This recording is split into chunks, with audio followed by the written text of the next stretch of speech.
Parker took the wall extinguisher, copper rocket poised, but Parker's magic wall did it. He's upstairs. He stuffed essentials and the cheeky lizard into his bag as fire spread. Just as Parker fled, an enemy yanked him down. The two jumped into an epic scuffle, and Parker made a heroic climb over the fence. The action was off the charts. The fire engulfed the first floor. Parker leaped up before collapse, while Victor anxiously planned his escape. The tires went flat, the car wouldn't move. Seeing Parker like a cheetah approach, Victor urged Copper to recharge. The car barely moved an inch before Parker saw his chance, leaped aboard, and used the seatbelt to put on a choking show for Victor. You killed them. Run for it. There in the tree circle. And you were about to feel like a watermelon. If Jesse hadn't arrived just in time, Parker might have turned Victor into his latest achievement.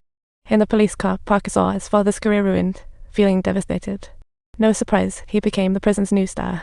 Jesse promised his dad he'd spend $5 million to buy the 30-acre plot around the Barhay. You made me think he was treating himself to a vacation. What are you doing? Some of their funny bits are on tape. The best you can do is lock yourself up.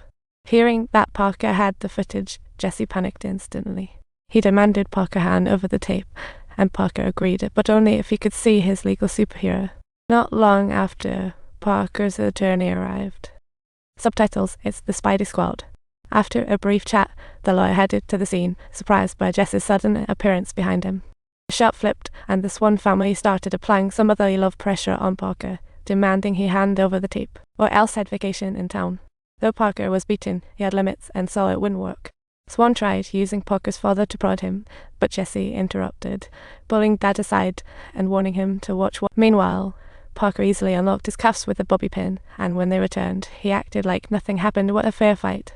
Swan wanted to strike a willing deal with Parker, and Parker readily agreed, saying the tape was with a friend. But just as he was making the call, Swan abruptly drew his gun, and Parker instantly delivered a kick to Victor with lightning speed. Swan refused to back down, yet Parker subdued him easily. Victor counterattacked, but Parker instantly grabbed the gun. Dad and brother in their hands, Jesse lowered his weapon. Parker ordered Jesse to open the cell and shot Swan. He locked both brothers in, pocketed the keys, and was blocked by a henchman when trying to leave with Swan. Parker released Swan, feigning to drop the gun, and then swiftly acted when he chased out. He found Swan had vanished into thin air, leaving only a hint of mystery. Helpless, he drove a police car to flee quickly, but Parker became disoriented due to his condition. The car swerved and crashed off the road. Luckily, a nearby farmer plowing saved him. Soon after, Victor burst into Mackie's home, fired without warning, and subdued Mackie and his mother. They began searching the house like military pros, but after a thorough search, there was no sign of Parker. After threatening Mackie, they drove off hastily. Mackie and his mom went back to the basement and found a secret door behind the washing machine. Descending the stairs, Parker told his brother that the crazy deal involved someone on the anti-terror list who had killed 37 people years ago. Jesse urged his brother to abandon the deal or they'd be in a world of trouble. But the brother understood what stopping meant. He couldn't let the enemy or their family go. So he boldly pressed. The brother's words left Jesse speechless, and 3 days later, Parker finally woke up from his coma. Other than feeling like his injured areas were about to explode, everything else had mostly returned to baseline. Based on the information that Parker supplied, Mackie swiftly obtained the details of the buyer, who had previously taken the lead in planning numerous terrorist attacks. The FBI had chased him for years with no luck. Parker asked if there were any weapons on hand, because they needed some big moves for what was to come. Although he didn't have any, Sweet knew just where to find some. They went to the neighbor's warehouse, opened a door, and found various weapons and gear. Harry had a great relationship with the neighbors, and they were all willing to help Parker, giving him guns and 2 huge boxes of ammo. Plus, Parker got a sharp machete from another old neighbor.